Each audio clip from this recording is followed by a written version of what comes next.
നമസ്കാരം. തെന്നാലി രാമൻ കഥകളിലെ 15ാമത്തെ കഥ.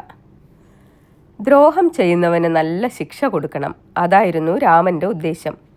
രത്നചന്ദ്രൻ എന്ന ആളാണ് ദ്രോഹം ചെയ്യുന്നത്. അയാളുടെ പക്കൽ ധാരാളം പണമുണ്ട്. പണം കടം കൊടുക്കുകയാണ് അയാളുടെ തൊഴിൽ. താങ്ങാനാവാത്ത പലിശ കടക്കാരിൽ നിന്ന് ഈടാക്കുകയും ചെയ്യും. രാമൻ ഒരു സ്നേഹിതൻ മുഖേന പ്രവർത്തനം ആരംഭിച്ചു. യോഗയ്യ എന്നാണ് ആ സ്നേഹിതൻ്റെ പേര്. അയാൾ ഇടയ്ക്കിടയ്ക്ക് രത്നചന്ദ്രനിൽ നിന്ന് കടം വാങ്ങാറുണ്ട്. അതിന് വമ്പിച്ച പലിശയും കൊടുക്കാറുണ്ട്. നല്ലൊരു മനുഷ്യനാണ് അയാൾ. യോഗയ്യ, എനിക്ക് ഒരു സദ്യയ്ക്കായി 12 വലിയ പാത്രങ്ങൾ ആവശ്യമുണ്ട്. നിങ്ങൾ കാണുന്ന ഭാവത്തിൽ അവ രത്നചന്ദ്രൻ്റെ പക്കൽ നിന്ന് വാങ്ങിത്തരണം, രാമൻ പറഞ്ഞു.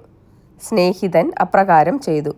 കുറേ ദിവസം കഴിഞ്ഞ് രാമൻ 12 വലിയ പാത്രങ്ങളും ഉടമസ്ഥന് എത്തിച്ചു കൊടുത്തു. ഒന്നിച്ച് അവയെപ്പോലുള്ള 12 ചെറിയ പാത്രങ്ങളും. യോഗയ്യ മുഖാന്തരമാണ് അവ എത്തിച്ചു കൊടുത്തതും. ചെറിയ പാത്രങ്ങളെക്കുറിച്ച് രത്നചന്ദ്രൻ ചോദിച്ചാലോ?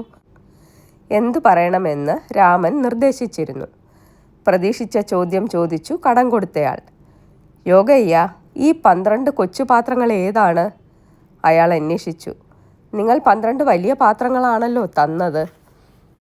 അവയിൽ ഓരോ ചെറിയ പാത്രം എൻ്റെ വീട്ടിൽ വെച്ച് കുട്ടിയിട്ടു. അപ്പോൾ 12 ചെറിയ പാത്രങ്ങൾ കിട്ടി. യോഗയ്യ മഠയനെന്ന് ഭാവിച്ച് ഉത്തരം നൽകി. വാസ്തവത്തിൽ വലിയ മഠയനാണ് ഇയാൾ. അതായിരുന്നു രത്നചന്ദ്രൻ്റെ വിചാരം. പാത്രങ്ങൾ കുട്ടിയിടുക പോലും. പക്ഷേ അയാൾ ആ വിചാരം പുറത്തു കാണിച്ചില്ല.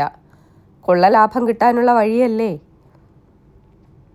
അത് ശരി, നന്നായി, അയാൾ പറഞ്ഞിട്ട് വലിയ പാത്രങ്ങൾ സ്വീകരിച്ചു. പിന്നെ കുട്ടിപ്പാത്രങ്ങളും. രാമൻ്റെ മറ്റൊരു നിർദ്ദേശവും നടപ്പിലാക്കാനുണ്ട്. കുറേ കാലം അതിനായി യോഗയ്യ കാത്തിരുന്നു. സമയമായി എന്ന് തോന്നിയപ്പോൾ അയാൾ വീണ്ടും രത്നചന്ദ്രൻ്റെ അടുക്കലെത്തി. ഞാൻ ഉന്നത നിലയിലുള്ള ചിലർക്ക് ഒരു വിരുന്ന് കൊടുക്കുന്നുണ്ട്. അതിനായി എനിക്ക് 12 സ്വർണ്ണപാത്രങ്ങളും 12 വെള്ളിപ്പാത്രങ്ങളും തരണം, അയാൾ അപേക്ഷിച്ചു. ദുർമോഹിയായ രത്നചന്ദ്രന് അത്യധികമായ സന്തോഷമുണ്ടായി. ഈ മണ്ടൻ മുമ്പൊരിക്കൽ കുട്ടിപ്പാത്രങ്ങൾ കൂടി നൽകുകയുണ്ടായി. അവയെ അധികം വിലയില്ലാത്ത പാത്രങ്ങളുടെ കുട്ടികളായിരുന്നു. ഇപ്പോൾ അയാൾക്ക് 12 സ്വർണ്ണപാത്രങ്ങളും 12 വെള്ളിപ്പാത്രങ്ങളും കടം വേണമത്രേ. അവയിൽ ഓരോന്നിനും ഓരോ കുട്ടിപ്പാത്രവും കൂടി തരാതിരിക്കില്ല. തനിക്ക് എന്ത് ലാഭമായിരിക്കും? യോഗയ്യ, നിങ്ങൾ വിശ്വസ്തനാണെന്ന് എനിക്കറിയാം. അതുകൊണ്ട് ഒരു രഹസ്യം അറിയിക്കാനാണ്.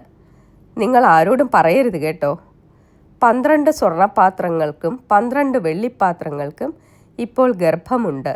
2 ദിവസത്തിനുള്ളിൽ അവ പ്രസവിക്കും. കുട്ടികളെ കൂടി കൊണ്ടുവരാൻ മറക്കരുത് കേട്ടോ, രത്നചന്ദ്രൻ പറഞ്ഞു. ദിവസങ്ങൾ പലത് കടന്നുപോയി. രത്നചന്ദ്രന് അല്പം അസ്വസ്ഥത തോന്നി. യോഗയ്യ പാത്രങ്ങൾ തിരിച്ചു തരാനുള്ള ദിവസം കഴിഞ്ഞു. എന്നിട്ടും എന്താണ് അയാൾ വരാത്തത്?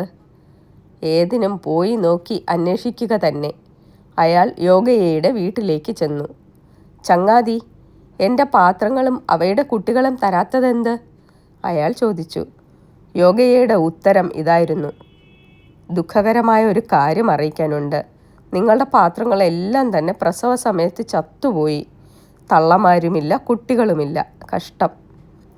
രത്നചന്ദ്രനുണ്ടായ ദേഷ്യവും വ്യസനവും. അയാൾ നേരെ കൊട്ടാരത്തിലേക്ക് ചെന്നു. ചക്രവർത്തിയോട് പരാതിയും ബോധിപ്പിച്ചു.